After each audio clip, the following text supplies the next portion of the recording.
Dear students, we will discuss on the topic arithmetic progression today. What is arithmetic progression?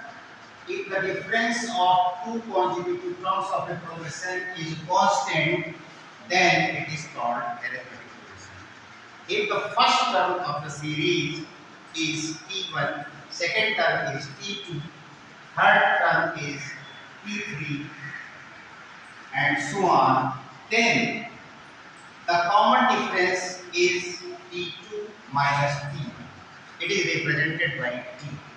If the arithmetical progression will be, first term is A, you add a D, that is the common difference, second term is A plus D.